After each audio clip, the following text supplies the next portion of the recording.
Hello, ladies and gentlemen. Welcome back to Talos of Tech, live on Twitch. The public betas have finally launched, and you can stop asking about it. My God, how many dang questions we got. When are the public betas available? We will let you know, and it is now.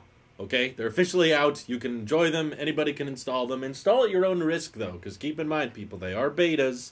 There will be bugs. Sometimes they brick devices. That has been known to happen. Hey, Silver Boy, thank you for the 4 months of Twitch Prime. Appreciate it. To those on the developer betas, you don't care. That's fine. Whatever. People love asking when the public beta is available. But although other good news that a lot of people were asking about, the back-to-school AirPods for free bundle has now extended to Europe in certain parts, certain countries in Asia, which is really, really cool. Yeah, some public betas aren't out yet, so not the Mac OS. I don't think the Watch OS public beta is out yet, but I would be very, very cautious installing any type of beta on a work machine that you need for school or work. I mean, no one should be in school right now. Maybe some people are in summer classes, but yeah, if you're doing the back to school thing in Europe, you should be able to get AirPods included as well. If you've already bought one, see if you can return it. You might still be within the return window and just order it again and get some free AirPods, because why not? Of course. I don't know why they don't launch that at the same time as the US bundle. They should. But I'm very, very happy to see those promotional offers extend to other countries, because so many people felt left out or neglected by Apple when they were like, hey, where's our back-to-school thing? They didn't get it. They didn't get it. Let's see. How do iCloud backups work? Would I be able to restore to iOS 13? I don't think through an iCloud backup. I don't know how you downgrade an OS, but I believe there might be...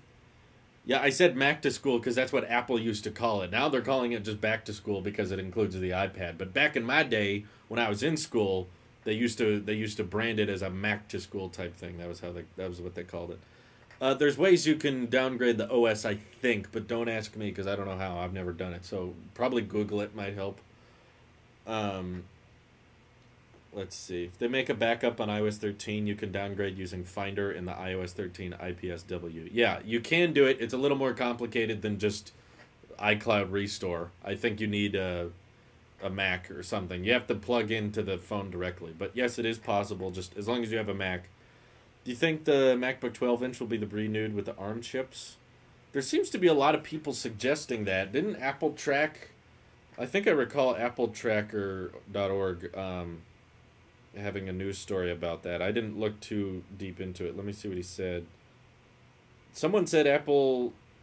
Oh, this is also from Sonny Dixon. Sorry, I keep saying Dickinson. I just like merging it with the,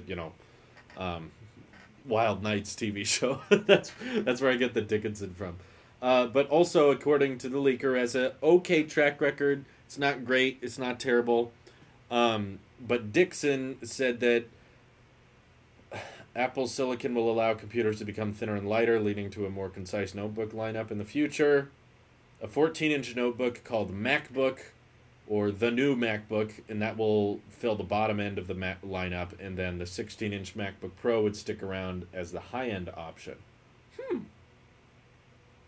Interesting. I kind of like that idea. You know, I'm just now reading this. I didn't really go into this live stream planning on talking about it, but...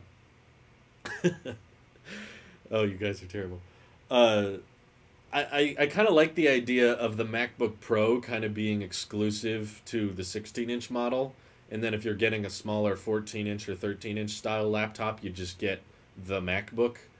And maybe they kind of ditch the MacBook Air branding. Now, the thing is, that might make a whole lot more sense with Apple Silicon becoming more popular, because what it could mean is that even low-powered, fanless Macs could have really, really high-end performance, you know. Imagine something like the A12Z chip, except faster, because the A12Z chip is basically 2 years old. Now imagine something like the A14X or the A14Z, whatever they call it. It won't be called that. I think they'll have some new branding for the Apple Mac-based silicon. They'll come up with some new name, I don't know, JFX or something weird. They'll come up with some new brand for it, but it'll definitely be faster than the iPad Pros. We know that. It'll be much, much faster than that. But you could put that silicon in the 12-inch MacBook design. Super thin, super light, no fans, but you'd still get that extreme performance with macOS Big Sur. And the great thing about Rosetta and, you know, Universal too, is that you'll be able to convert those apps when you download them, so you can still use your old apps. Yeah, you know, if they started doing that, why have the MacBook Air and the 13-inch MacBook Pro? Instead, just have MacBook at a 14-inch size. And I don't mean 14-inch as in bigger than the 13-inch MacBook Pro. My hope, I don't know how right Sonny is with this stuff. He's gotten stuff wrong in the past, but we're just speculating here. My guess is that the 14-inch MacBook would just mean thinner bezels. It would just mean the 13-inch MacBook Air design, or smaller, just with much thinner bezels all the way around, kind of more similar to the iPad Pro size bezel. And that can be your entry-level MacBook. And then if you really, really need more performance or something like a dedicated GPU, then you would opt for something like the 16-inch MacBook Pro. Although then it might just be the only MacBook Pro. So Pro is only on the big one. Let's see. AMD is kind of on the GPU side of things. From what we're hearing, it sounds like Apple wants to take over GPU performance. And they don't want to keep using AMD for graphics in the future. 12-inch would replace the Air. 14-inch could replace the Pro. I don't know if there would be two separate ones. He's saying, this report claims... Yeah, it kind of makes sense. Apple Silicon would make the 13-inch MacBook Air and Pro too similar in compatibility, leading to the Air's discontinuation. It might not happen. You know, this is an okay leaker who's gotten certain things right, but certain things wrong. So I'm not saying it's for sure happening, but I'm saying the logic makes sense to me. As Apple Silicon rises in popularity, I bet the performance of the 13-inch Air and 13-inch Pro would be pretty similar. That could be the laptop we see in the fall, yeah. Pizza Man subscribed with Twitch Prime for 3 months. Thank you very much. And someone also subbed earlier. Garcia, thank you for the Twitch Prime for 3 months. I don't know how to say your name, but your last name, but I appreciate the Twitch Prime. Thank you.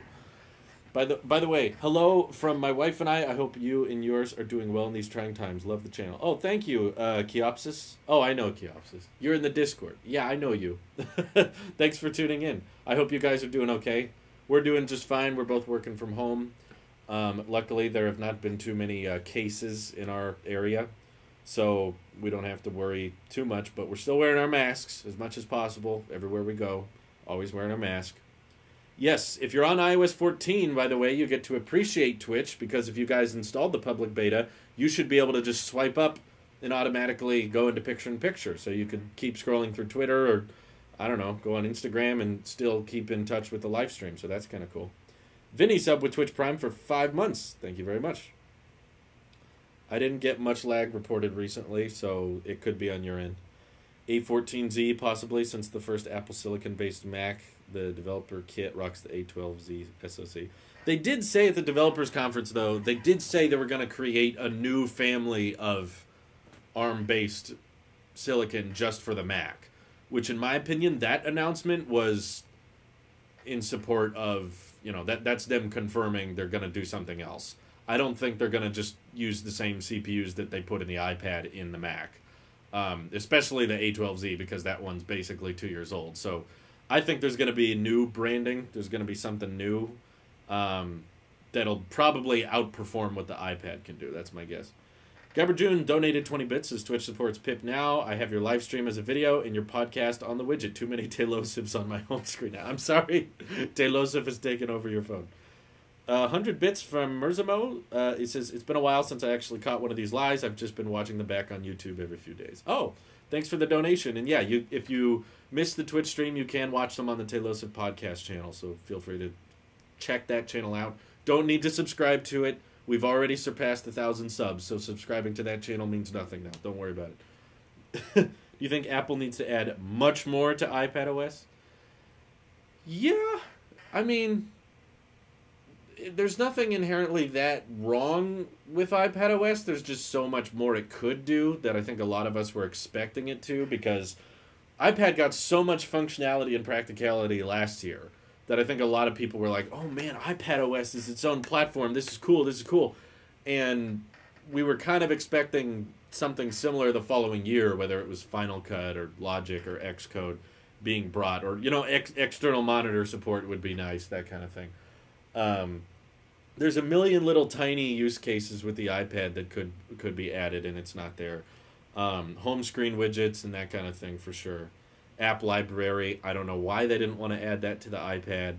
I don't know why they didn't want to add widgets to the iPad home screen. Not just in the Today view. I mean, just anywhere like you have in iOS 14.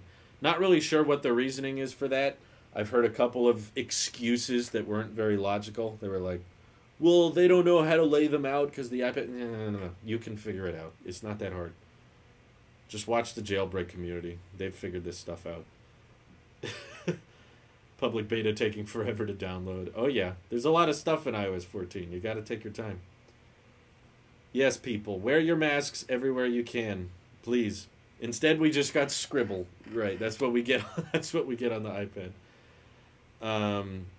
Apple has already said Apple Silicon won't support AMD. So there's your answer. And in my opinion, it doesn't need to support third-party graphics cards. Because if Apple is taking things in-house... and we've seen how great they can do graphics performance on the iPhone and the iPad. Why would you outsource your GPUs if you could build your own in-house and make them better, less power hungry, and that's it. That's everything. Why not? I think they can figure out a way to make graphics better than the competition if they're developing it in-house. If it's anything like the iPad Pros, which have been capable of doing... 120 FPS gaming for the past 3 years on like $800 tablets. Imagine what they could do on graphics performance for the Mac. So I think they can do it. What were the AMD Ryzen Max leaks? Well, like Apple said at the event, they mentioned they have more Intel Macs in the pipeline, and they're going to continue providing software support for the Intel Macs. So there is still... It's not that every single Mac that hasn't been announced is going to be Apple Silicon. That's not the case. It's very possible we will get 1 to 2, maybe even 3 more Intel-based Macs that come out in the future. I mean, it's possible that Geekbench leak was real. I talked about it in today's video. I'm not completely convinced it's legit, but it's very possible there might be another iMac spec boost that's not a design change or anything. And I think people were already missing that part of the video. If that comes out, it doesn't cancel out the potential. It doesn't cancel out the rumors and the leaks brewing for the iMac redesign. Those seem to keep growing. Quo has confirmed it. Mac Takara has confirmed it. Sonny has confirmed it. Fudge has also alluded to it and said he's seen it. There's a lot of people talking about this updated iMac design. They're not very concrete about the launch of it, but I still think it's happening. It's just a matter of time. And yes, there could absolutely be another spec-boosted iMac before that comes out with just some new Intel processors, some new AMD GPUs, that kind of thing. Ideal Mac ARM lineup. 14-inch MacBook, 16-inch MacBook Pro, Mac Mini, 24-inch iMac, 32-inch... Oh, iMac Pro. So you're saying just for the regular iMac it's 24 inches and for the iMac Pro it's 32 inches? That's... I mean, they could do that. It's an idea. I haven't heard that idea, but it's possible. And then the Mac Pro. Just because I feel like we overused the term Pro, I would be okay if the iMac Pro gets phased out and the updated iMacs are powerful enough that you don't really need that separation. You won't... When the Apple Silicon starts embedding themselves into stuff, I don't think you'll need 27-inch iMac and 27-inch iMac Pro. It's just kind of redundant. At that point, Apple Silicon and their own graphics will be so powerful that they can just have the 2 sizes for the iMacs, and that covers everything. The iMac Pro. Twitter dropped support for iOS 11 with the latest update today. Who the heck was still using iOS 11? My God. Yeah, that makes even less sense, because every device that could run iOS 11 could run iOS 12, so I don't know why you wouldn't be on iOS 12 by now. How is your live stream so crystal clear? Well, it's my Blackmagic Pocket Cinema camera that's plugged into the Mac Mini. If you would like to check out these, the equipment I'm using, my microphone, my camera, my computer and everything, I've actually started, I hate talking about this because it sounds very money hungry, that's not the point, but I started listing my Amazon affiliate links in the description of my tech videos. I haven't really talked about it much because I don't want to come across as the guy that wants you to use my links, because I really don't care. I'm not trying to make money from that. I've just heard people say they make decent amounts from that, and I was like, well, people are asking what equipment I'm using, so I might as well put that there. So in the latest tech videos and even the latest EV videos, if you go into the description, you can see a list of all the equipment I use, and you can see if it's available there to buy if you want yourself. Not that I care. Don't worry about it. I'm not trying to push you anything. That's why I didn't tweet about it. I didn't bring it up in the video. It's just, if you want it, it's there. But because he asked for it, I provided. Okay? That's it. I'm done talking about it. That's enough. Did you hear anything on Face ID in the new iMacs? I haven't heard anything about that very concrete. There's been a few leakers that are like the 1-month-old Twitter accounts, which you shouldn't really trust very often because they tweet a bunch of garbage. But I've seen a couple of those 1-month-old Twitter accounts say that the new iMacs will have Face ID, but I won't expect that. I don't count on it. I don't think that's what they're going to have. I think that the iMac has seen such little progress over the years that just adopting the iPad Pro design language and the larger displays, that's a big enough change in itself. I think they can save Face ID for a future upgrade or something like that. So I won't count on it. The one thing that nobody cares about, currently the MacBook Pro has two different sizes, the 13-inch and the 16-inch, which has different specs in order to accommodate the chassis. The larger chassis has great specs like i9 with a better discrete graphics option, which the 13-inch lacks, the rumored 14-inch MacBook Pro. But with the Apple Silicon-based chipsets, because of the great power efficiency, Apple can make the specs for the 13-inch and 14-inch and the 16-inch like we have with the... Oh, the specs the same? Like we have with the iPad Pro and the iPhone 11 Pro. Yeah, it's an interesting theory. I'm not really sure how they're going to want to handle it, if they're going to want to just put the same CPU and GPU and just have the only difference between the size be the size, and the extra money you spend on the 16-inch literally just goes to the larger size and probably a little bit better speakers, potentially a better battery life or something like that. Interesting theory, but personally I don't think that's how they're going to handle it. I think that, like they've shown with macOS Big Sur, and how they want kind of the conversion from x86 to ARM to be smooth, seamless. They're not having a different version of macOS. They want it to all to run the same. My prediction is that they'll probably do something like a fanless design with the 13-inch MacBook. Maybe it's not even the MacBook Air anymore. It'll run quiet. It'll run silent. It'll be super thin, super light. And then maybe the 16-inch MacBook Pro, maybe that one still has fans. Maybe it still has a cooling system.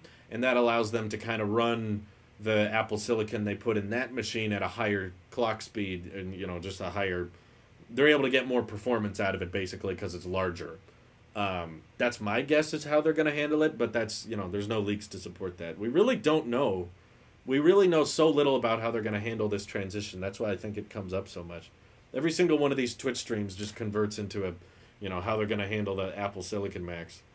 Which I'm okay with, because it's exciting. I mean, there's only so much we can talk about with the iPhone 12, because there's so much we still don't know. And we're going to get all our questions answered in the next couple months, so I get it. You know, the excitement for that has kind of died down in the short term. But, yeah, I think what Apple's doing with Apple Silicon is very much in the mystery territory, and it's very hard to tell what they're going to do. But, yeah, they could rebrand the entire lineup. That's what they did when they switched from PowerPC. You're right. That could happen. We don't know. What if every MacBook had the same chip and you choose which size you wanted, and the different sizes just had different amounts of RAM and storage? The iPhone is kind of like this. Every iPhone has either an A13 minus the iPhone XR and an A12.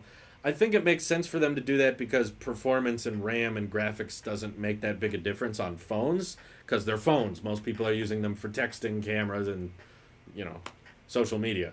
That's the majority of what you do on a phone. But Apple knows that people buy Macs and higher tier Macs for different specifications, not so much just for screen size. Yeah, people buy computers for specs. That's why I anticipate for them to still, even though they're building the chips in-house, they're still going to have some differentiation of, like, entry-level Mac, here's what the entry-level processors can do, and here's what the higher-end processors can do. I could still see them doing something like that, you know? The same way iPads have all kinds of different CPUs. The entry-level iPad has an A10 chip. The mid-level iPad has an A12 chip, and the high-end iPad has an A12Z chip. You know, there's a whole different range In size and design, yes, but also when it comes to the internal processing as well. Didn't they rebrand it because they wanted the Mac name on all their products? Maybe. Yeah, that could be part of it.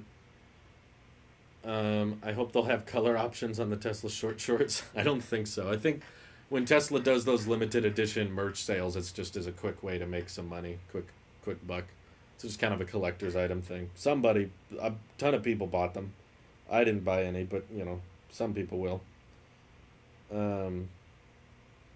What did Sam say about... I want to see what Sam said about this report. Because the more I think about it, I'm like, this would make an interesting video. We should talk about it. By the time you're watching this stream on YouTube, I probably made a video about it already. After Apple just revamped the MacBook Air in 2018, it would be pretty wild to see it disappear already. Conversely, I also struggled to see where it would fit in as part of Apple's Silicon lineup, just like Apple Silicon is a fresh start for the Mac. Perhaps the new MacBook will be too. It's a reasonable response. I could see them wanting to simplify the lineup a little bit more. Could you see the chip for the low-end MacBooks being on par with the iPad Pro? I still think it will be better. I think that because the iPad Pro is running iPad OS, and they kind of have to adopt it to a machine with 4 gigs of RAM. Now 6 gigs of RAM, but still, that's only on the new iPad Pros.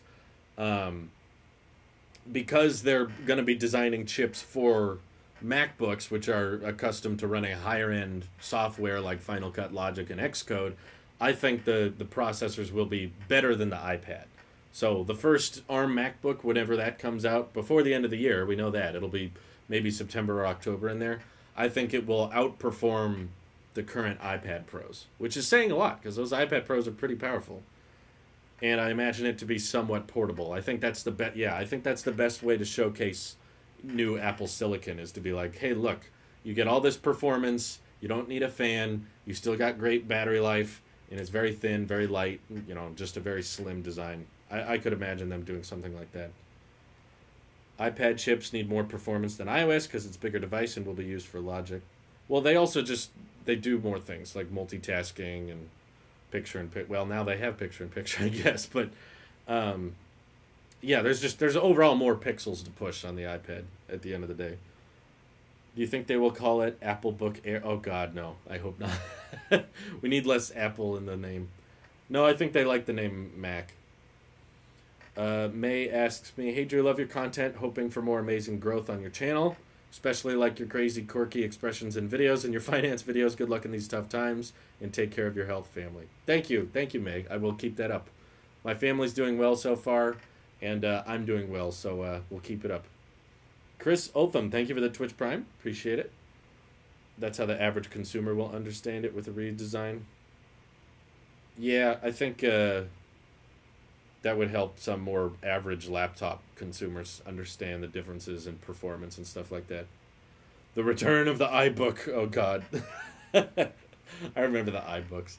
That was like one of the first laptops I ever used was an iBook. Yeah, I don't need a drastic redesign with the naming schemes. That's okay. They can keep it as MacBook and iMac. I'm fine with that. I think it's too iconic for them to ditch. It would be kind of like them ditching the term iPhone. I don't think they could get away with that. Please no iBook Pro. No, thank you. I just really hope they get unveiled with the iPhones, because that would just be such a packed Apple event to talk about new iPhones, new watches, probably at least one new iPad, and new MacBooks all at one event. That would be so cool. That would be so fun to talk about. Macintosh Portable Book Air. Thank you. Kip 12, that's the best name. We figured it out. iBook Pro XDR. Live in the Netherlands, and our government handles it pretty well. That's good. Our government has not handled it well, but locally we're doing okay. In the precise area where I'm living, there haven't been that many cases, which is good. My take on the MacBook lineup using my made-up silicon names. MacBook Air 13-inch M1A or M1X. MacBook Pro 14-inch M1. It's already confusing because Apple uses the M for their motion coprocessors. But MacBook Pro 16-inch M1Z plus Apple dedicated graphics. It's fun thinking about what they're going to do. Yeah, we should see a whole ton of change with the Mac lineup over the next 2 years. It's going to be interesting. I'm very, very pumped to see if the rumors end up being true. 32-inch iMac with the iPad Pro design language and Pro Display bezels. Oh, that thing will look gorgeous. I will love it on my desk. I will get rid of my Mac Mini, move my iMac Pro over here as my live streaming station. They stopped using the M name, but I just don't imagine them recycling it. Quo did say that the new Apple Silicon MacBook Pro would have a similar design to the current one and would still have a 13-inch display. Did he say that it would have a similar design? I don't remember that part. I just heard him say that it would be a 13-inch MacBook. I hope the Apple Silicon Pro won't just be the current one with an ARM chip. I mean, it's not impossible. I just imagine Apple designing a bit more than just the silicon differently, because if it's a whole different architecture and they run at much different thermals than the Intel processors did, why would you keep using the old one? Why bother, you know? Oh god, I hope the iMacs don't get XDR displays. Well, I mean, for the record, I wouldn't mind it. It's just that if they get XDR, that means extreme price hike. That's the way I see it. Whenever someone says extreme dynamic range on the iMac, it's like, oh, so you want it to cost $10,000? Because I don't. I don't want to see that. Oof.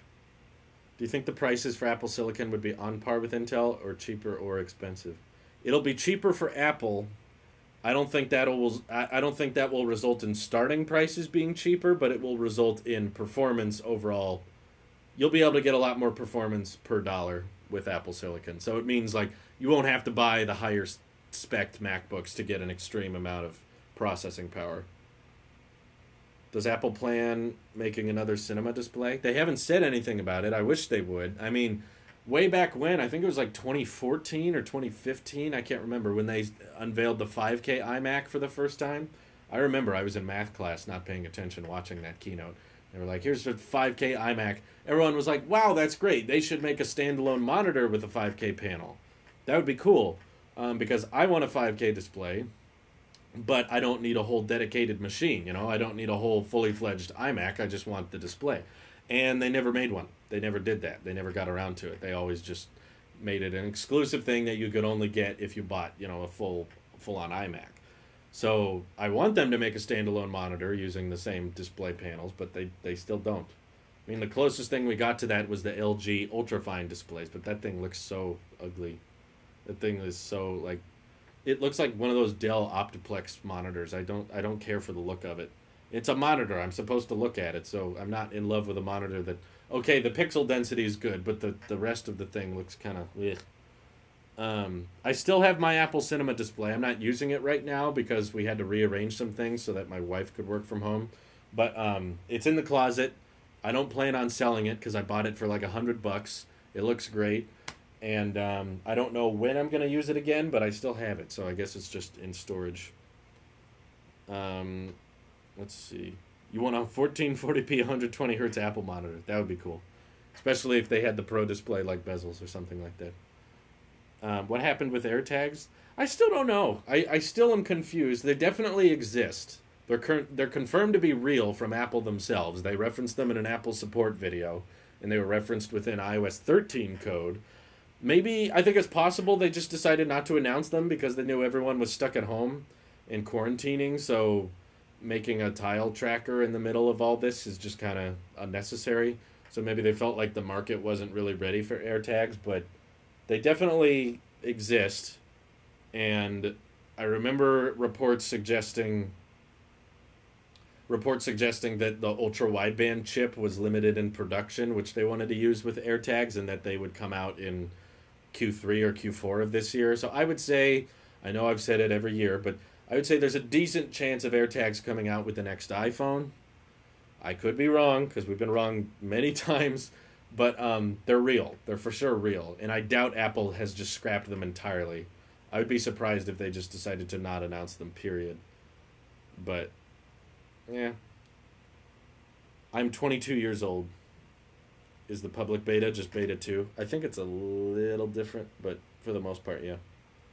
I have the budget of around $1,000 and I could afford the base model MacBook Pro, but I'd rather not spend that much. Should I buy the current Intel MacBook Pro, the upcoming Apple Silicon MacBook Pro, or wait for a lower-end Apple Silicon MacBook Air or 12-inch MacBook to come out? Yusuf, if you can wait, If you're capable of waiting till the end of the year, I would, because if you're willing to spend about $1,000 on a MacBook, I imagine the first Apple Silicon Mac is probably going to be perfect for you at the end of this year. That's likely going to be a thin, light, but powerful machine that's reasonably priced, that a lot of people are going to want to get their hands on. So if I were you, I would say wait. Obviously, if you can't wait, your machine's falling apart on you and you need a Mac now, I guess at least try to find a sale, try to find a deal on a MacBook. But do you think 11 and 11 Pro will cannibalize the sales of the 12 series? Apple stopped 10S series and 10 after just a year. I think they don't like to sell all-glass phones alongside previous gen devices. Yeah, they'll definitely discontinue the 11 Pro and 11 Pro Max. They won't keep selling those. I know that. The big question that I've debated making a video on, because it's kind of a ongoing debate that I've seen a lot of people confused on, is will they keep the 11, the regular 6.1-inch LCD iPhone 11, or will they keep the iPhone XR? There's a couple of pros and cons to both. In my opinion, it makes more sense to keep the XR because that is much more different from the iPhone 12. It's only got one camera, there's no night mode, and it has an A12 chip, not an A13. So if they discontinued all three of the iPhone 11s and introduced the iPhone 12, in my opinion, they wouldn't actually lower the price of the XR, which a lot of people don't believe me on that, but, you know, I'm speculating here. The price of the XR dropped a lot more than people thought it would. You know, most of the time, if an iPhone's been around for a year and Apple wants to keep selling it, they'll lower the price by around $100. The XR dropped price by $150. So that's a bigger price cut than usual, and I thought that might be because they plan on keeping it around. If they keep the 11, a lot of people say, well, of course, because the 11's newer, they'll just keep the 11. But the camera system of the iPhone 11 is very similar to that of the iPhone 12. So I feel like they overlap a lot of ways, and that might make more people feel more inclined to, if they want to upgrade, just buy an iPhone 11, because if they drop the price of it, which they probably would, to $599, that's $600. We know that's definitely going to be cheaper than the iPhone 12s. And yeah, it might have a bit of a dated design, but it'll still have night mode. It'll still have the ultra-wide camera, just like the iPhone 12s. And the A13 chip will still be plenty fast. The A14 chip will obviously be faster, but in my opinion, if I had to guess how it's going to happen, the XR will not drop in price. So the XR costs $600 now. They'll keep it $600 after the iPhone 12 comes out, but it doesn't have the dual camera. It doesn't have night mode. It doesn't have a recent CPU. And yes, it also has all the drawbacks of the liquid retina display, the battery life not being as great and all that. So that will make people feel more inclined to get the 12. That'll people be like, wait, it's only $50 more, it's only $100 more to get the iPhone 12? Yeah, I'll just get the 12. Whereas, basically what I'm saying is the iPhone XR makes the 12 look like a better deal. Whereas the iPhone 11, I could see a lot of people still choosing that over the 12 to save money. And if they keep it at $600, then there's still a good amount of distance between where the XR is and where the SE is, because you don't want to drop the price too much to the point that the SE becomes kind of pointless. And yeah, the dummy models YouTubers have right now the dummy models are never extremely accurate. I try to remind people they're never that close. The best thing the dummy models are good for are dimensions, like the overall size. But the confusing part about the dummy models is, yeah, they sent out 3 to everyone, even though there's supposed to be 4. The cameras on the back are completely inaccurate. The siding of the phones are not that accurate because they just pretend everything's going to be stainless steel, even though that's not true. The cheaper iPhones will be aluminum, not steel. But I wouldn't trust the dummy models that closely, other than for like cases. You know, that's pretty much what the dummy models are good for. Just the phone cases you can put on them. They're usually pretty close. So in my prediction is that the XR would not drop in price, and they would just keep it around, discontinue the 11, and tell you to get the 12 XR or SE. But I've been wrong many times before, so don't trust me on that. I patiently await the day you and Snazzy do a collab. I don't know what me and Snazzy could do. I mean, I like talking to him. He's an interesting guy to chat with, but I don't really know what we could do a collab with. What happened when you were disappointed to the Pixel not coming with headphones just a few months ago? Now the iPhone isn't coming with the charger and headphones. You're okay with it? What happened? I'm a biased Apple sheep who has double standards. That's what happened. No, the bigger... I acknowledged that when I first heard the report. I think the difference is the earbuds... When Pixel stopped including those, it wasn't like there was a huge success with Pixel Buds. Not that many people were buying them. Whereas Apple has seen extreme, colossal success and huge amount of sales with AirPods, which means more and more and more and more people have wireless headphones that are compatible with iPhones and they work very well. And Apple's seeing that extreme success, and they're likely noticing that with more people buying AirPods, less people are using the included earpods. And that's why I think I justify it in my head a little bit better, is like, well... Google didn't really talk about why they're removing it, whereas I feel like Apple would probably bring that up. Google doesn't sell that many phones, so there's not much of an e-waste issue there. But Apple sells a crap ton of phones, and they're seeing extreme success for the wireless headphone market. So if they're getting a bunch of people to buy AirPods, why keep including wired earbuds at that point if a ton of people aren't using them? I can kind of get that. And yeah, I also completely admit I'm biased. I have double standards. I don't treat all companies fairly. I try to provide my logic as to why I'm biased towards Apple, but again, it is very much... Don't expect me to look at all companies fairly. I have a preference towards Apple, so I will defend them for some things that I won't defend other companies for. And you can hate me for that. That's fine. I get it. After seeing Apple remove the charger and headphones from the iPhone 12... Don't say after. We haven't seen that happen yet. I also hope Apple makes it optional to include a keyboard and mouse with Mac desktops as well. I'd rather save 250 Canadian dollars and use some old Windows keyboard and Bluetooth mouse I have laying around. That's an interesting idea. I feel like it's probably more common for people buying a new Mac to use the keyboard and mouse included than it is the charger. But I'm with you. I think it would be cool to be able to save overall money on the product by just not including accessories we already have. That's true. Yeah, Apple has started taking surveys with their customers to see what you have done with your old charger. They've started polling people, which at least proves they're thinking about it. It doesn't guarantee it's happening. It's still a rumor. It's still speculation, but it's not confirmed. It feels more and more likely that it's happening, though. You might buy the Intel 16-inch MacBook Pro, as some developers might drop macOS support because they didn't think it's worthy rewriting their apps for a smaller user base, like when Catalina dropped 32-bit apps.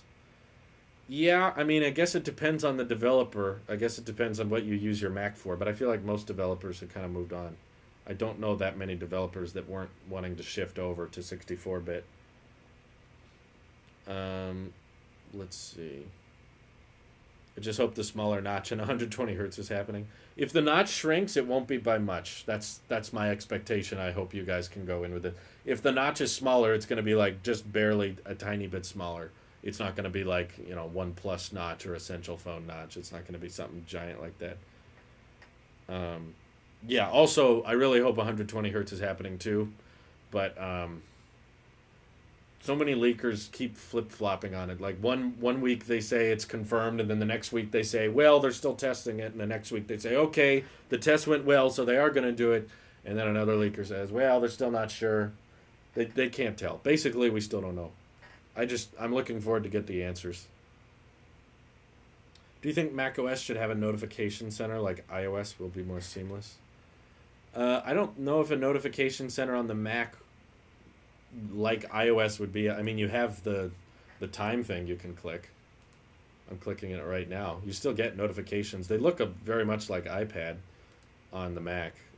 You just have to click the little time thing instead of, you know, on a touchscreen you can swipe right down. It makes more sense. What happened to Dan for movie reviews? What do you mean what happened? He still exists. We just did a video. Did you guys not see the Talos of Movie Review video? I think we posted it like a couple weeks ago. He's still around. He's getting married in October. He's going to have a wedding in a couple months. Hopefully, you know, it's going to be a facial mask wedding and probably a lot less people than a normal wedding, but he's getting married soon, so. 30 bits from Gabergen says, they need to keep the 11 and discontinue the 10R if they won't release a 12 Max. In this case, if you want a big, cheap, recent iPhone, you don't have an option other than the 11.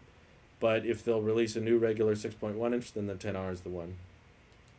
You need to keep the 11 in this. They won't release. They are releasing a 12 Max. I don't know what report did you hear that said they're not making a 12 Max? If you want a big, cheap, recent iPhone. No, the 12 Max is for sure happening. We know that. The Tailosive app is basically not happening at this point. I'm not in charge of it, so people keep asking about it, but I know about as much as you do. If the developers can get it to start working, then we'll have more info on it, but so far it sounds like they're running into issues and they got other things to work on. So don't count on. Will Teslas get an app store? They should. There hasn't been much talk about it, but I think it would be great if Teslas actually had a app store that companies could develop apps and run on. Last time I suggested that, there were a bunch of people saying that no, that will make people be able to hack into the Tesla and cause malware, and for security reasons you can't have an app store. I'm like, does no one understand how the iOS app store exists? Like, you can have a secure platform and still have an app store. It's not one or the other. It's like you can design an app platform that allows like games or programs to run on the Tesla that don't hijack the entire infrastructure. Like, I don't... What app would you want on a Tesla? Oh, it's endless. I mean, what apps can't you have on a Tesla? You got the full self-driving computer built in there. That thing's got insane processing and graphics performance. So you can put whatever you want on there. You could put Minecraft on there. You could put, you know, YouTube, Twitch. You could put you could put photo editing. Why not? Just put everything in there. I don't know what the point of a photo editing app on the Tesla would be, but why not? You know, just like lets you load in Apple Music app, you know. Asphalt 9, exactly. What couldn't you put? That's the point of the app stores. The potential is endless. You start outsourcing developers that can write programs that you can install on the app. Yeah, obviously they would do it like iOS, where it runs in a sandbox. Like, just because you can put an app on the App Store doesn't mean the app can hack into your iPhone and view all your personal data. Final Cut and Logic on the Tesla. Yeah, I don't see why not. They're connected. They've got a big touch display. They've got a huge user base. There's over 1 million cars on the road that are Teslas, and that number is growing quickly. They delivered, 90,000 or whatever vehicles in the last quarter. They got Wi-Fi. They got cellular connectivity. They got powerful CPU and GPU in there. They have USB ports, so you can plug in game controllers to them. Why not? The possibilities should be endless. I'm really confused why they haven't done an app store yet. I feel like there could be a lot of revenue generated from that. It's Linux-based, so you can't run Linux apps? Okay. I don't care if it can't run Linux apps. It can still run an app store. Why not? If I ever get a Tesla Semi, I'll let you use it so you can fulfill your dream of having Discord and Twitter open at once in a Tesla. If any fan of the Tailosive Network, any of you, ever gets a Semi, I demand you to tell me about it. I know it wouldn't necessarily be legal, but I would love to drive one. We'll stay in a parking lot, okay? We'll make it safe, I won't go on public streets. But oh my God, huge major props to the first fan that has access to a Tesla Semi that would let me drive one around a parking lot. I don't need to go on city streets. I don't need to go fast. I just want to sit in one and drive it around a city block. Oh my God. That would be fantastic, man. I'm just imagining. Do you guys think in my lifetime I will drive a Tesla Semi? Do you guys think that's possible? Oh my God. I'm getting so hyped at the possibility of that happening in my life. I can't imagine a fan that would be okay with it. What fan of the Tailosive Network would have one? Don't most, who's got that kind of money? Wouldn't it be a commercial type thing? Wouldn't it be like only owned by Walmart and UPS and oh my God. Can you guys imagine the video I would get out of that? Truck driver Drew. I'm sorry, I'm just daydreaming. Originally, at the beginning of this year, I was like, I hope I can at least see a Model Y in this year. I was like, I'm sure I'll see a Model Y in my lifetime. Duh, they're really popular. But I meant, like, I hope I can spot a Model Y on city streets by the end of 2020. Here we are halfway through 2020, and I've driven, not only seen a Model Y, but I've driven one on city streets, and I did the 0 to 60 thing. So that was like, check, okay, dream accomplished. I've seen a Model Y, I've driven a Model Y in 2020. That's cool. But now I'm wondering, like, what year will I see a Tesla Semi? That's one big milestone. Like, I'll freak out, crap my pants as soon as I see a Tesla Semi in city streets. But what year of my life will a fan reach out and let me drive one? Oh, that will be amazing.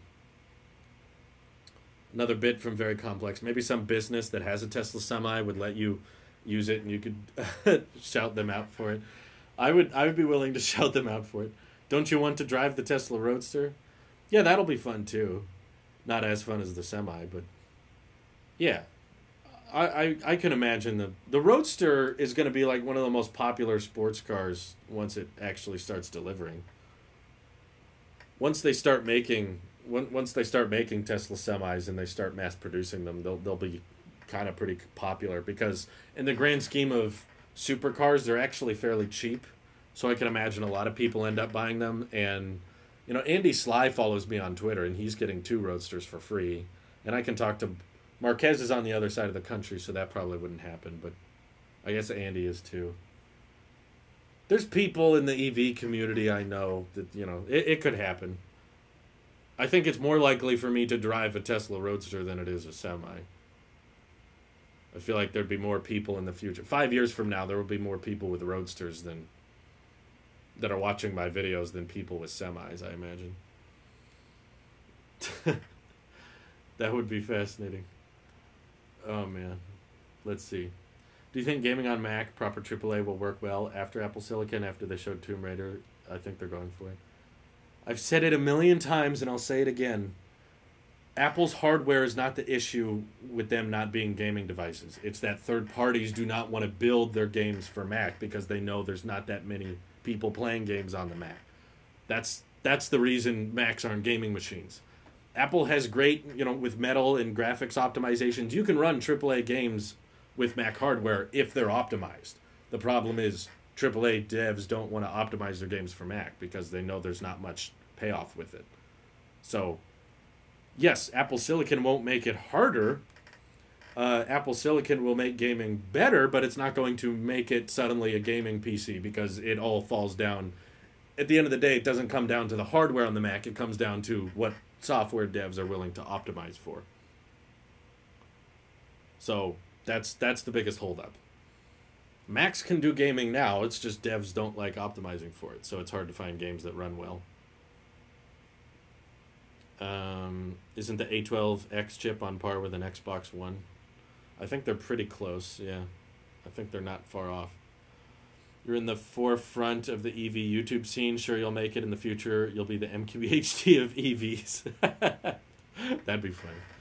I don't think that'll ever happen. There's probably some people in the EV community that will always be ahead of me, and that's fine. But what are your thoughts on Marquez getting his Model S on lease and not owning it outright? Time to bring him on an episode of Talos of Finance.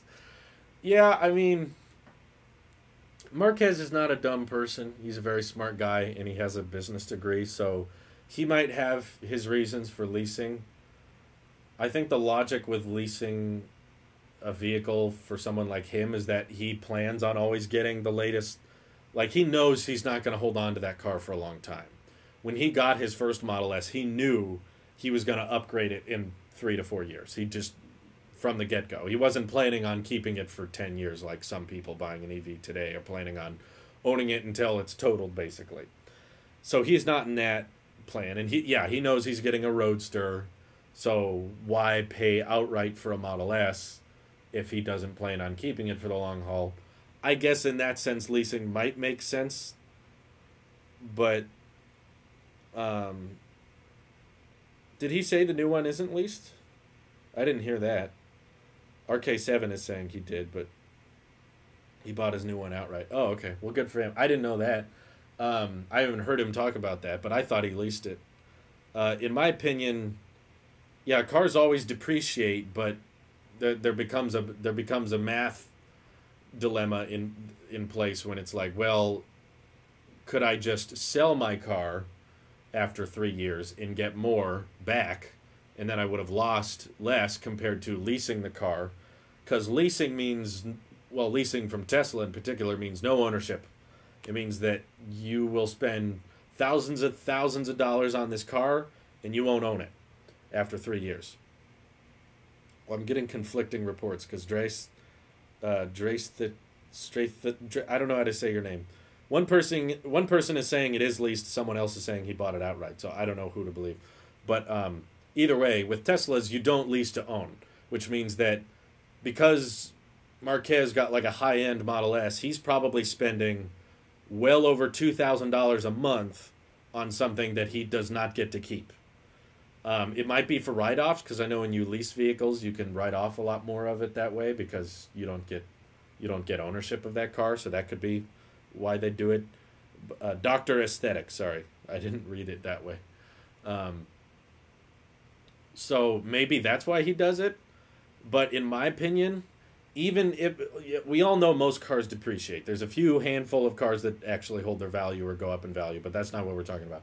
The Model S in particular is the most depreciating Tesla there is. Probably because of the Model 3. You notice Model 3 depreciation is almost nothing. There's barely any, especially on the standard range Model 3s. You only save like a couple grand if you go with a used Model 3. But Model S's, they fall off the deep end.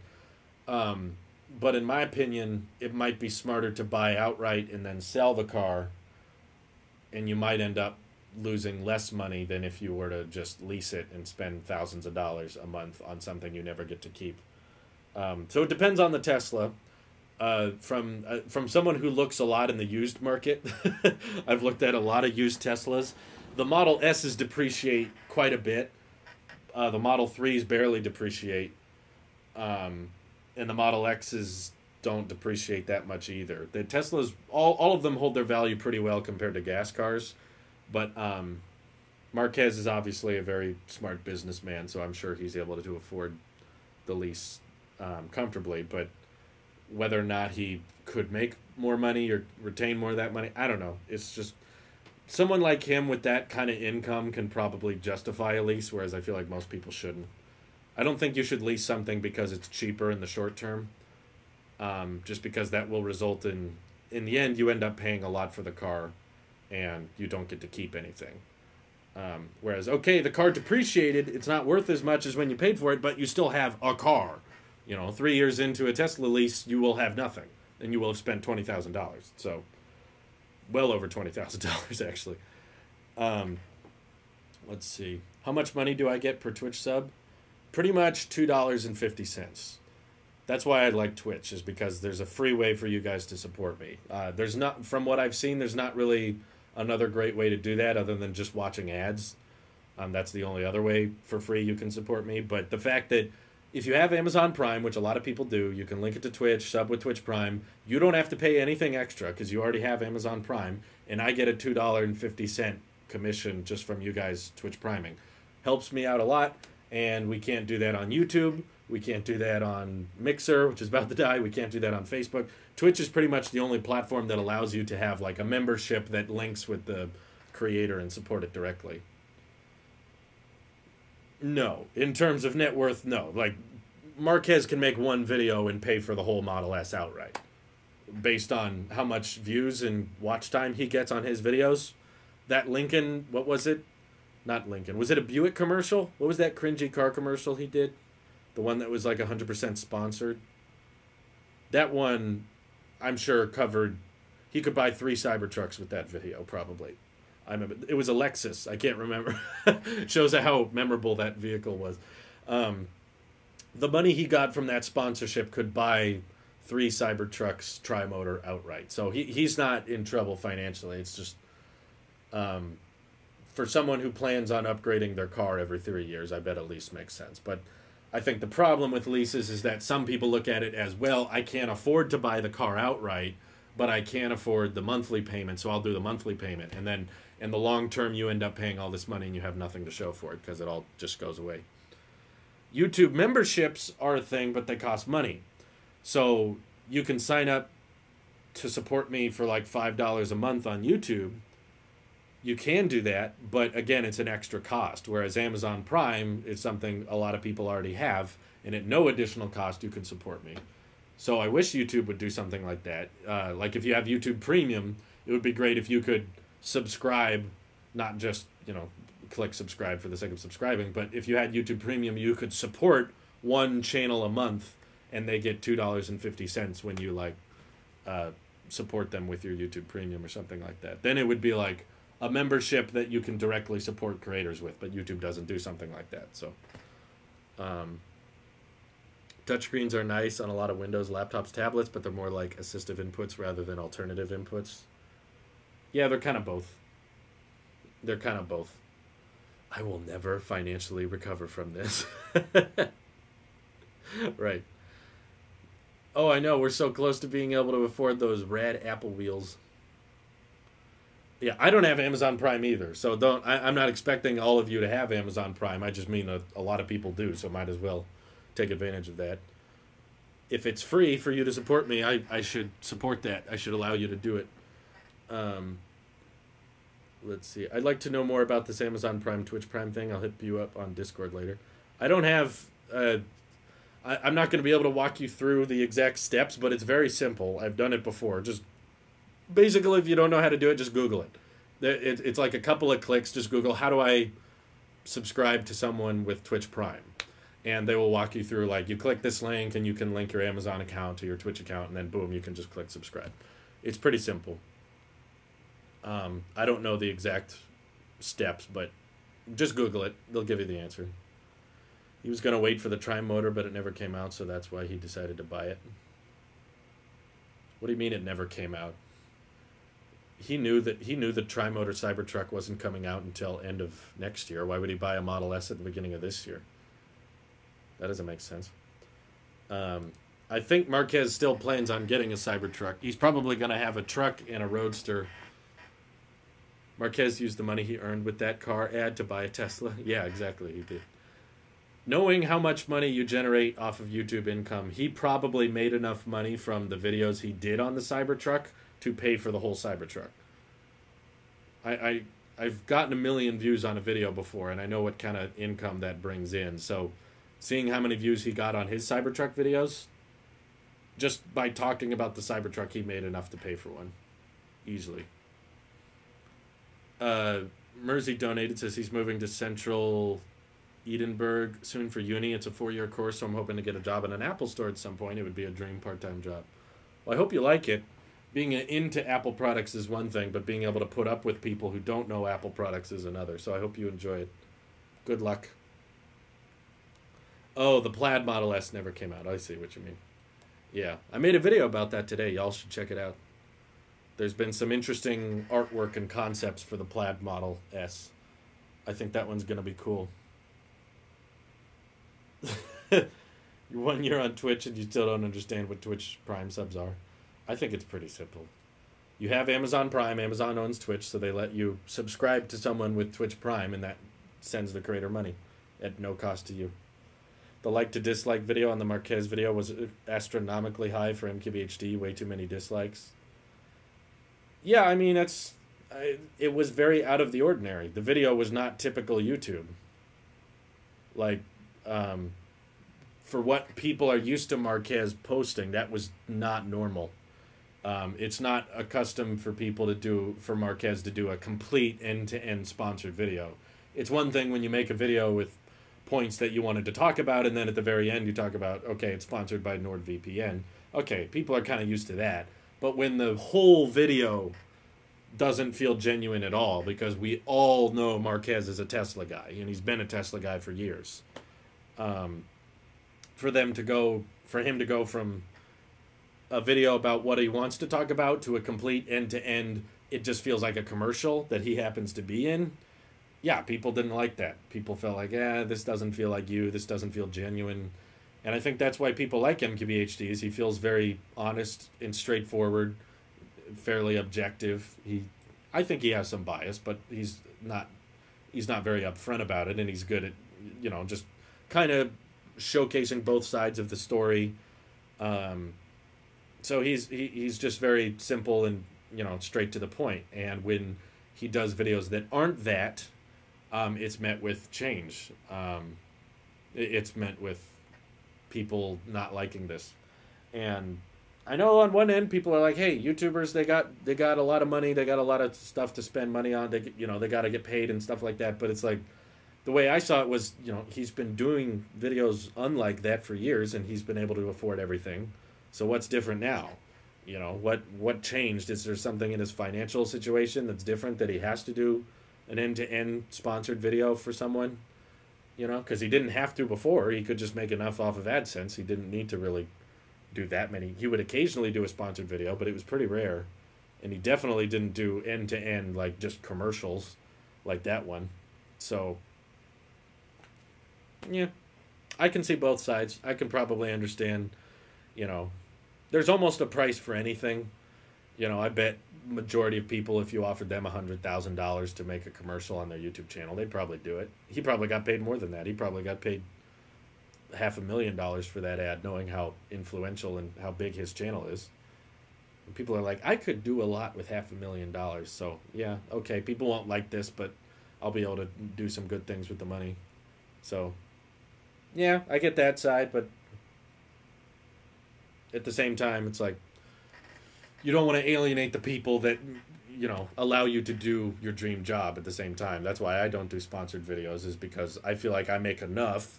Sure, I could do some sponsored videos and make more, but that would get in the way. That would kind of go against the ideology of Tailosive being just kind of short and concise and no fluff and not wasting your time and getting right into the subject and not, you know, having much buffer.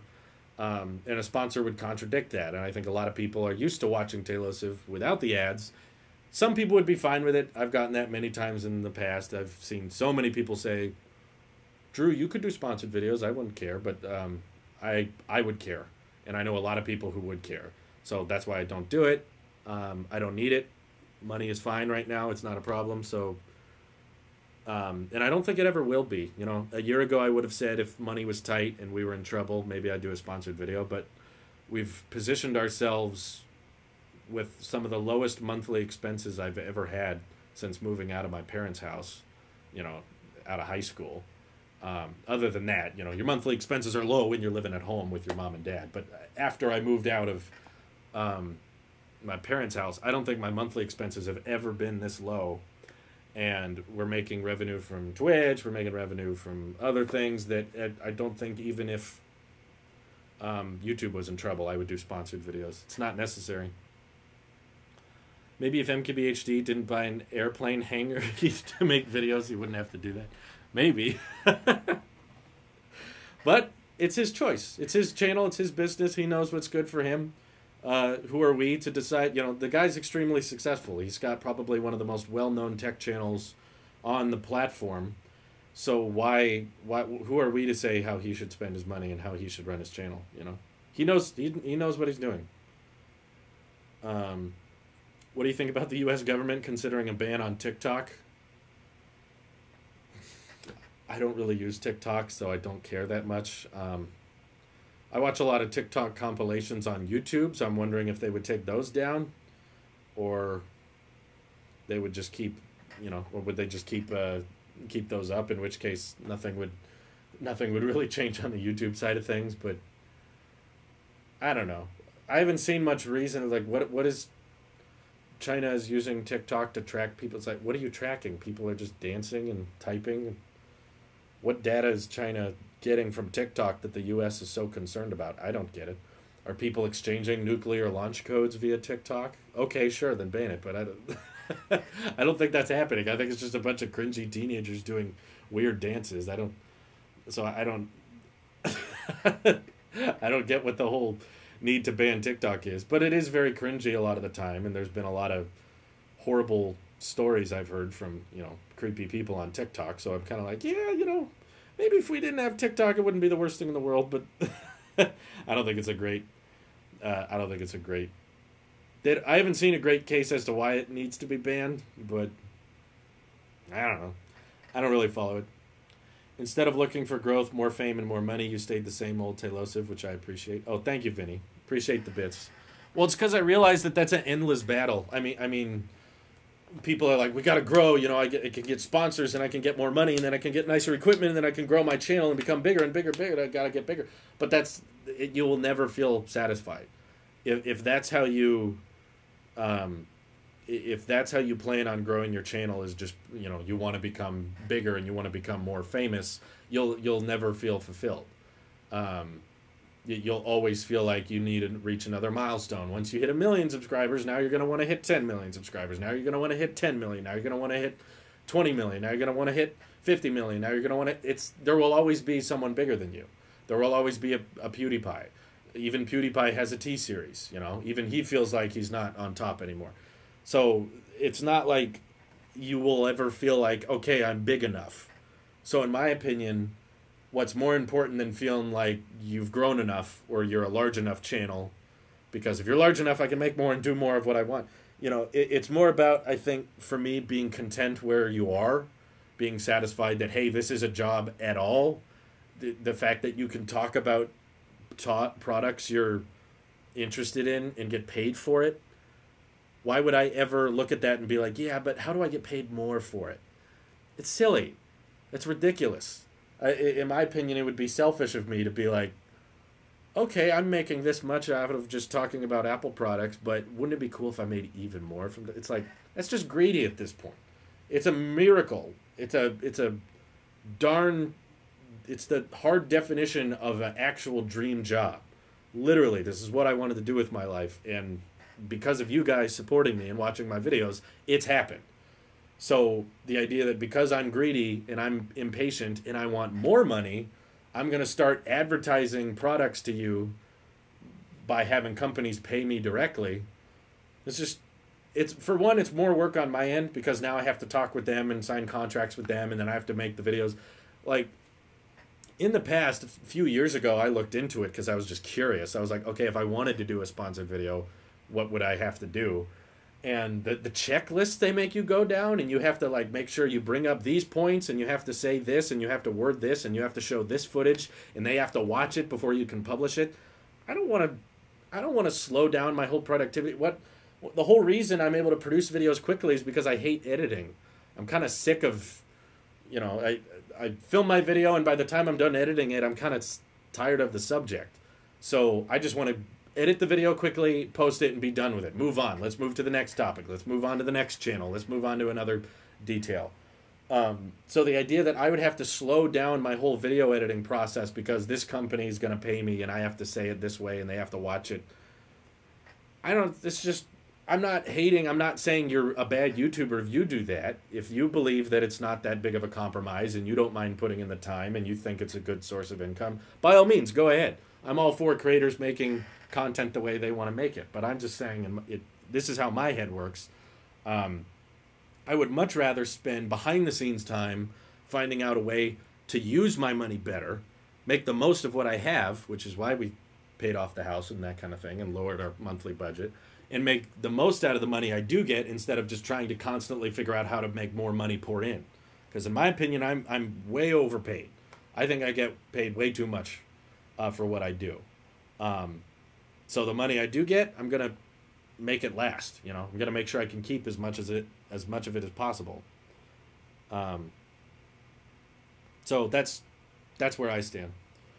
And if there's a product I like, I would rather just talk about it because I like it. If there's a product I enjoy and I want to make a video on it, I'll make a video on it. I don't want to get paid by the company to talk about it. I would rather just talk about it. You know. That's why I made my video on Mint Mobile.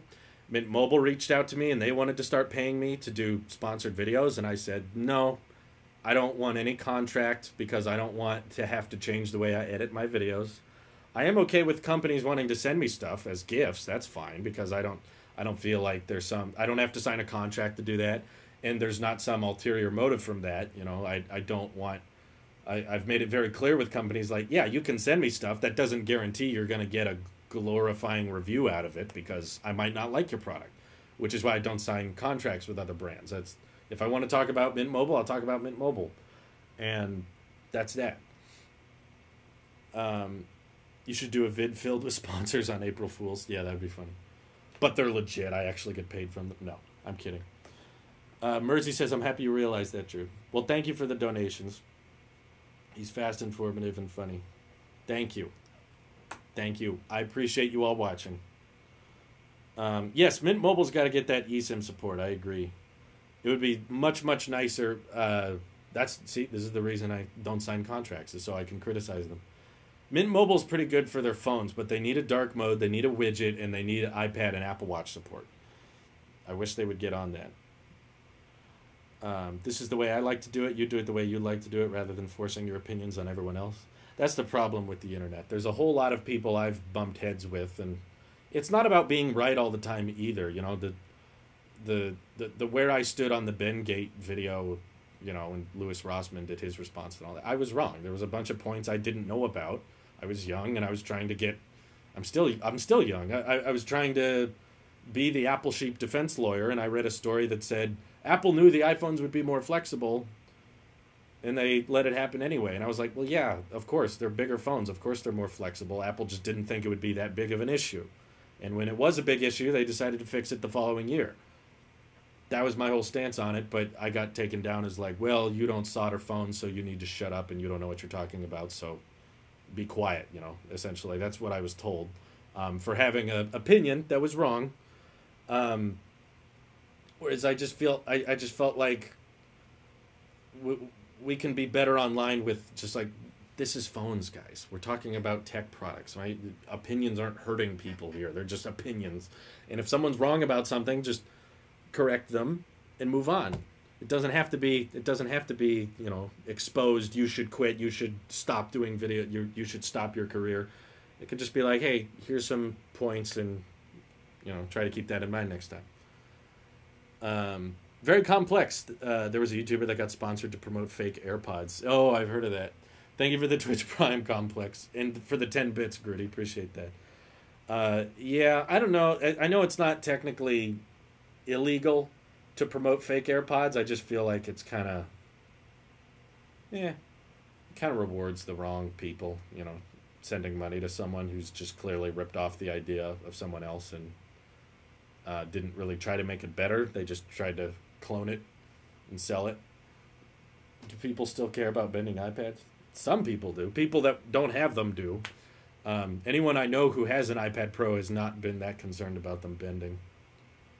Yeah, I'll review the ARM MacBook when it comes out. Yeah, I know who Louis Rossmann is. He made a whole video about me that blew up and it got a lot of views. And I honestly very much regret making my video on Bengate, because obviously there was a lot of inaccuracies in it that I wasn't aware of when I made it.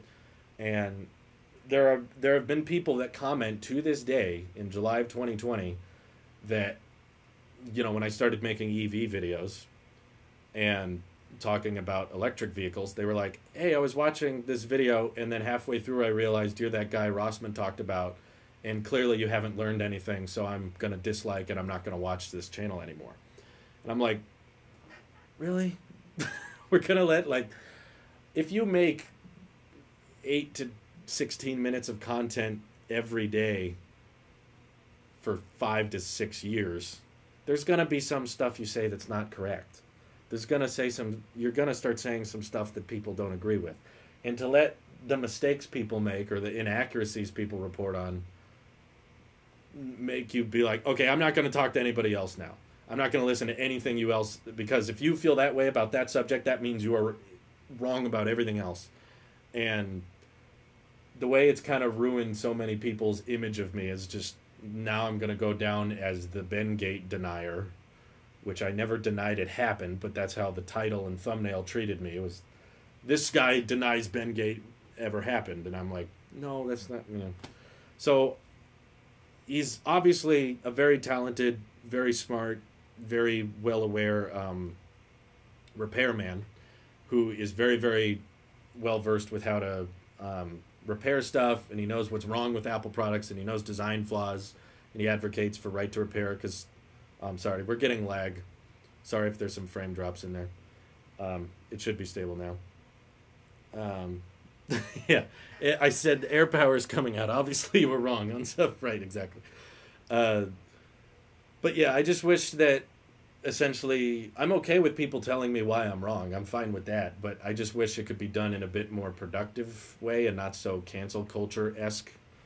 I didn't really have an issue with him telling me I was incorrect. I just had kind of a gripe with telling me that because I don't solder phones, I should shut up and not talk about the subject. You know, I just it's unlisted. I didn't privatize it because the Rossman video about me links to the video. He says watch it here, so I didn't want to take it down because the video's up. It doesn't really help to take it down, but I basically have a pinned comment on that video saying like I clearly got a lot of stuff wrong. I wish I didn't make this video. I feel differently about it now. And there's still some people that don't really respect that. There's still a lot of people that just say, nope, you're still wrong. You're an idiot. You can never learn. You can never be better. Yeah, I've heard a lot of people say that. There's like, well, he's from New York, so people are mean there. But I still I don't think that's an excuse. I still just find it counterproductive to just, if I think someone's wrong, I will let them know, but I'm not going to tell them like they should shut up and never speak on the subject again. I just, why can't we promote learning? You know, why can't we promote like, okay, someone's wrong, let's help them realize why they're not correct instead of just telling them to be quiet. I didn't take it down because it wouldn't do anything. It would basically, the damage has been done. It wouldn't change anything. People can still see what I said, and I would rather them see the whole video unedited if they want to. I made it unlisted because I don't want it being promoted by the YouTube algorithm or something like that. It's basically, for the people who watch the Rossman video, they can find that original video. So yeah, I think it got a little more toxic than it needed to, and a lot of the fan base from Rossman's audience came at me with a very hostile attitude, very cancel culture, very negative, insulting, and yeah. So it's in the past, you know, it's in the past. You were commenting on popular media reports that iPhones were bending. They never mentioned chips popping out or anything Rossman said. They popularized Unboxed Therapy's videos with him bending the phone with his hands. Nobody was talking about bad solder joints. That's why you didn't know. He should have taken that into account and instead wanted to just talk crap about crap and make you look bad. Well, I kind of agree with that. I mean, my viewpoint when making the video was because all the media outlets, you're right, they were focusing on what Unboxed Therapy did when he said, look, I can bend the iPhone with my bare hand. And I'm like, no, duh, of course you can bend it with your bare hand. You can break a lot of tech with your bare hands. It doesn't mean it happens that often. And the iPhone 6 was one of the best-selling phones ever. And it had positive feedback. And it did good customer satisfaction came from the iPhone 6. So that's why I was like, yes, the problem existed. It wasn't that major, which is why Apple didn't really do much about it at first. And the media outlets were covering it like, Apple knew this Bendgate was going to happen. That's what it was more of an Unboxed Therapy video response. Rossman came at it as me denying that touch disease was a problem with the SoCs getting dislodged. I didn't know much about that. I wasn't trying to talk about that, and I wasn't trying to deny it happened. But either way, there was a bunch of inaccuracies with the video that I wasn't aware of, but regardless, I think if a YouTuber's incorrect, we don't have to tell them to shut up and stop talking about something. Yeah, well, I mean, he's obviously much older, much wiser. He knows a lot more stuff than I did, but no mention in the media about chips and popping out. Yeah, it's just, I think it's a misunderstanding. I bet if I met Rossman, he probably wouldn't talk like that. He'd probably be pretty productive and want to show me how to. He'd probably want to show me issues with Apple products and be like, "Hey, look, they designed it this way, and this is the problem with the current MacBooks." Or, we may have differences on right to repair and that kind of thing, but I think that's what it would all come down to. I haven't rewatched the video in a few weeks, so I don't recall exactly if I brought up the chips popping off at all. I think it was mainly just about the bending stuff, but yeah, I think part of it is probably YouTube persona, that kind of thing. I mean, people were really happy. His subscribers loved that video. Having gone back and watched his video before, people loved it. People got a kick out of it because YouTube drama does well. I know because I've done it myself. I've reacted to a few videos in the past by other YouTubers and broken them down and been like, hey, I disagree with this part, I disagree with this part. My hope is that I never came across as, you have no right to talk on this subject, you should shut up. I don't think I ever recall saying that to other YouTubers, but I reacted. The whole reason I talked with John Prosser was because I reacted to his Apple Sucks Now video and kind of broke down its argument. And the I Hate Apple video, I broke down that. And I tried to always give the benefit of the doubt to those channels. Usually from what I recall, if I react to another channel's video, I usually say something like, I don't hate him as a person. I don't think he's a bad YouTuber. I just happen to disagree with some of his points. I think anytime I did Unbox Therapy or John Prosser or who was it? I Hate Everything or whatever his name is. Anytime I did that, I've been like, I agree with a lot of things they do. They're a good channel. They make good videos, but I just happen to disagree with this point. And I didn't feel like Rossman was doing that same thing. And he was kind of encouraging his audience to attack, basically. Here's the link to the video. Go dislike. Go tell him he should shut up. Yeah, I thought the title calling it Ben Gate Denier was a bit... Yeah, that was a bit slanderous. I know you won't do Apple Sheep Reacts videos again, and I'll miss them. They were fun. The thing I noticed about YouTube drama is it gets a whole lot of clicks. So that's why I'm not surprised that Ben Gate Denier got well over, I think it's over like 700,000 views or something. I know because I still get comments from that video. I mean, people still talk about it on my channel to this day. Like when you search, I think when you search Tailosive Tech on YouTube. Okay, so when you search Tailosive Tech on YouTube, the first result is Tailosive Tech iPhone 11. The second result is Tailosive Tech Louis Rossman. So that kind of shows you how much of the internet associates me with that video.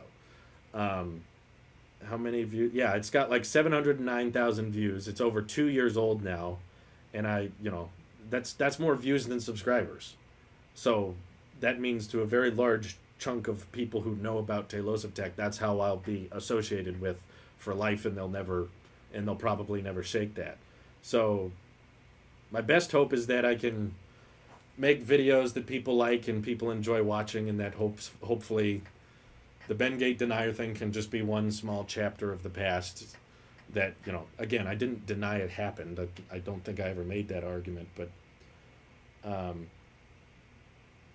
yeah, I'd love to sit down with him sometime. I believe I sent the Rossman group an email I think it was last year, or maybe it was just a few months ago, I can't recall, but I reached out to them somewhat recently and asked if you ever wanted to do just a sit-down conversation about it. I never heard back from him. I'm sure they're very busy people. He uploads a lot of crap. Not crap, sorry. He uploads a lot of stuff. I didn't mean crap in a negatory sense. I just mean I upload a lot of crap too. I just mean he uploads stuff all the time. He's a very active channel. I'm not interested in fixing things myself. I've tried in the past. I've tried to work on computers and fix things. I'm not very good at it, and I don't really find it very fun. But just to talk about that video, or to just talk about Apple as a whole, issues he has with them and that kind of thing. Yeah, you can bend a DS with your bare hands and snap it in half, but if you just use it like a normal human and you don't try to break it, it'll never break. Yeah, exactly. There's a whole lot of products. Snazzy Labs did a great video on, yes, the iPad bends, but so does every other tablet. I love that video. It was really funny. And I think that's kind of the viewpoint I come with, is like, yes, you can break tech products if you use them poorly, but that doesn't mean that there's an inherent design flaw. It's just something to be aware of. And I knew a ton of people with iPhone 6s that never had any issues with them. And I thought in my apology/response videos, it was fair to say that a repairman is going to see more defective iPhones than everybody else, because he literally has brought defective products for a living. That's why you get. So if there's a problem with iPhone 6s that affects 0.01% of them, you're going to see all of them. because you're a repair guy. So it makes sense to me. Yeah, I can understand why he has a genuine hate for Apple, because Apple has not made it easy on him as a repair guy who wants to repair people's devices, and Apple has been limiting to providing supplies to people. I get that frustration, but it's kind of one of those things where I'm like, okay, it's a downside, and it puts Rossman's group or other third-party repair shops at a disadvantage compared to Apple Repair to not supply them with parts. But I think it would be an interesting moral discussion to talk about whether or not the government should step in and force a company to supply parts to people. There's probably a good argument for and against that that I would love to dive into. My point is, like, I'm trying to think of a good example. It's not a very easy thing to replicate in another example. I'm trying to find a good example. It's probably not a great comparison, but I would say, like, look, Apple reaches out to certain YouTubers and lets them come to Apple events, lets them have hands-on footage. Not even Apple, just all kinds of tech companies. They'll reach out to certain YouTubers and let them have early access to products. Like Marquez gets stuff early, and then the second the product comes out, he gets to publish a video on it. That puts those YouTubers at a severe advantage to someone like me who doesn't get those products early. Does that mean that the government should step in and force Apple to provide early access units to other YouTubers? No, that's ridiculous. Of course not. Apple shouldn't be forced to send product samples to certain people. So that puts me as a channel at a severe disadvantage to Marquez when it comes to early access footage and when he gets to publish videos and stuff like that. I know it's not exactly the same comparison, but that's what I think that's a somewhat fair example. Yes, third-party repair shops are put at an extreme disadvantage when Apple doesn't supply them with the parts that Apple has access to. So, yeah, that's a downside, and that kind of sucks that Apple positions themselves that way. But should it be legally forced for them to make it fair for all the third parties too? I don't know. Maybe they should. I'd love to sit down and talk with someone that doesn't turn it into a, what's it called? Ad hominem. Yeah, an ad hominem argument where you don't attack the argument, you attack the person. I don't want my person, me as a person getting attacked for having that viewpoint. I would love for someone to just kind of sit down with and we can talk about that subject and not get personal about it.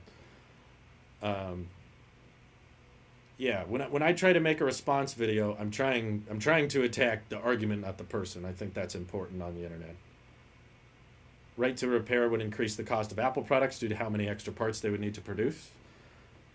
I'm sure there might be some truth to that. I don't know exactly. Again, I am no repairman, so I don't know the ins and outs of what parts they supply and what parts they don't supply and what designs they make to make it harder to repair. But all I know is I've been buying Apple products for a long time, and I know a lot of people who have that are very, very happy with them. And they've been happy with the customer service they've received. They've been happy with the build quality and the design.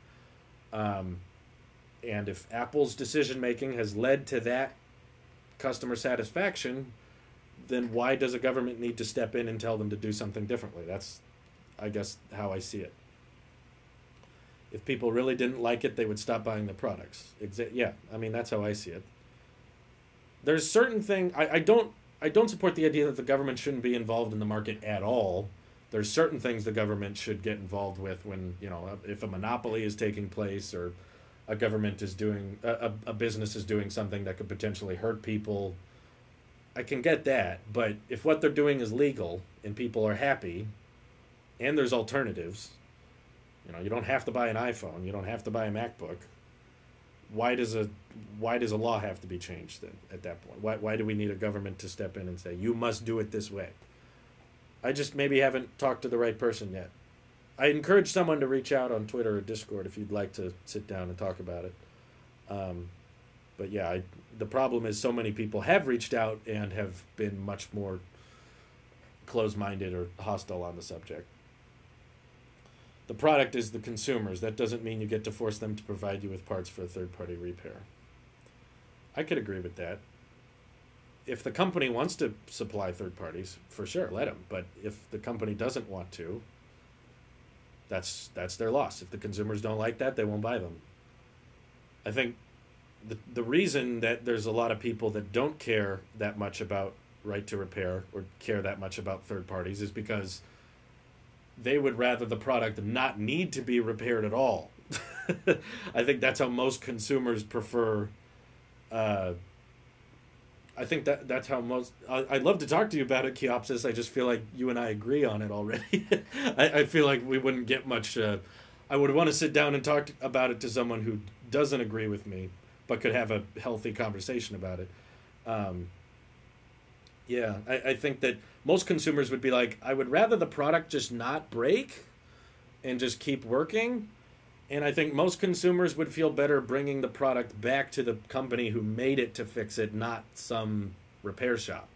Whether, because yes, there are some good repair shops, and yes, there are some bad ones. But, you know, you can look at reviews, but I think ultimately most people just feel more comfortable bringing it to a company like, okay, they built it.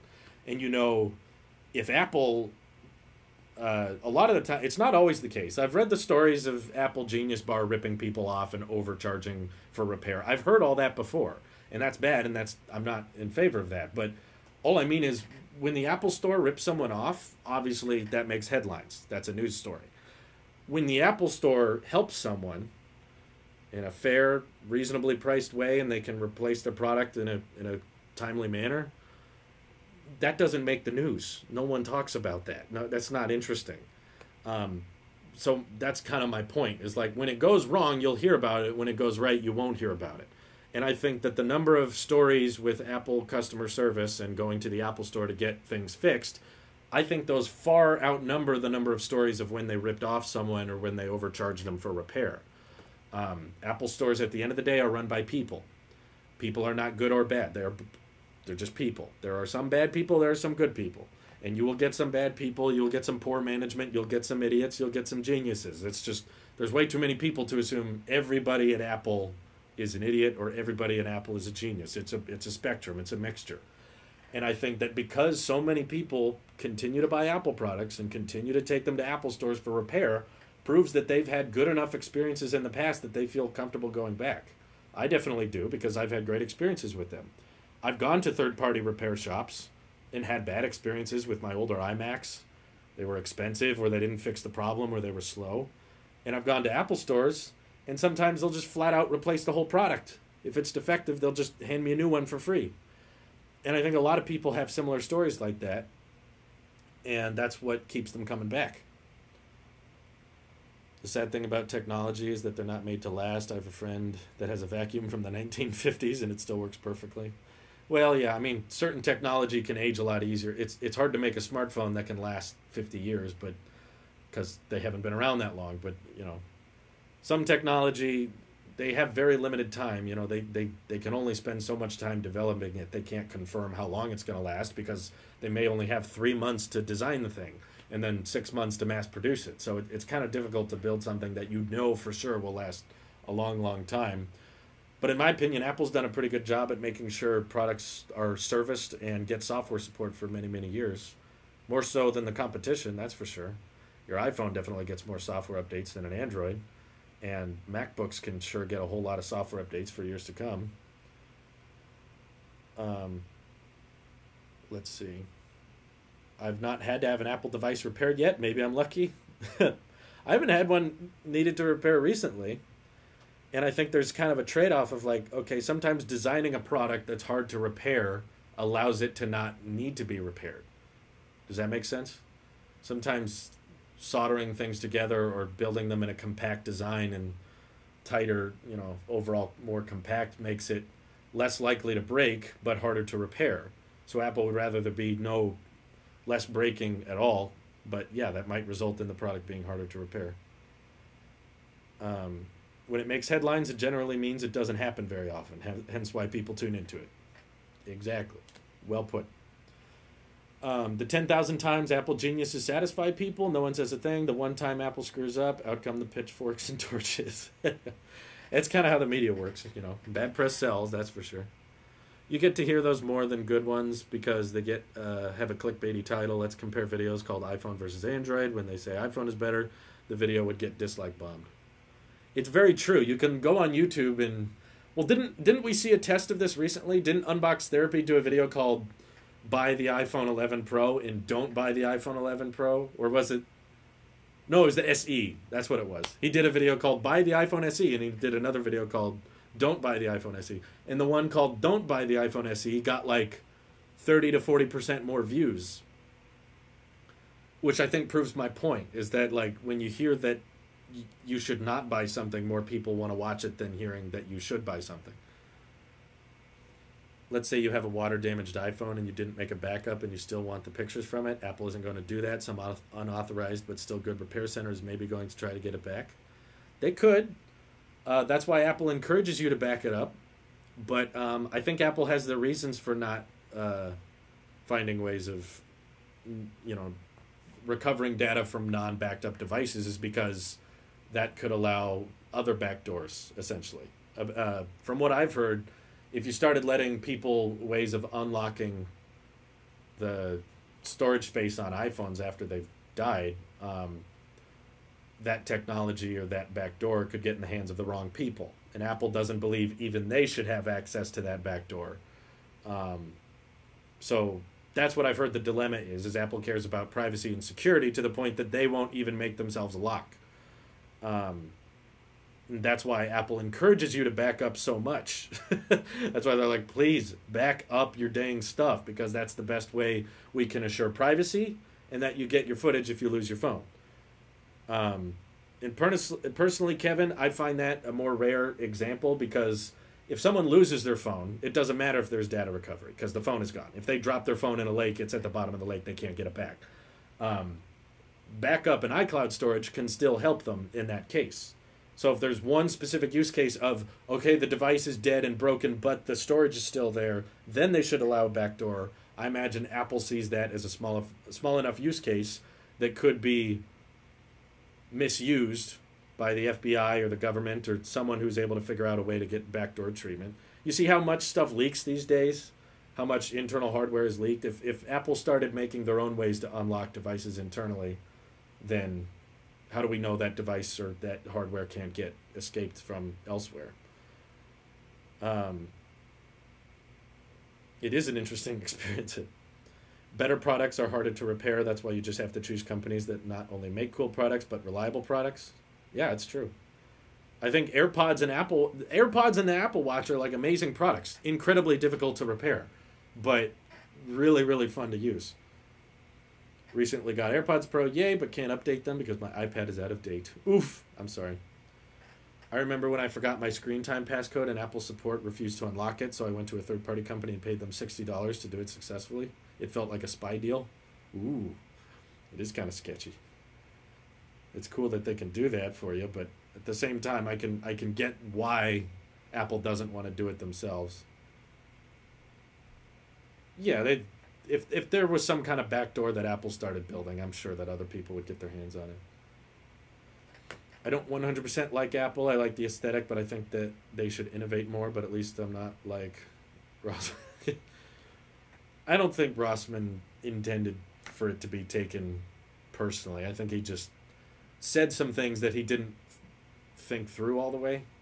I think his intentions were clear and good.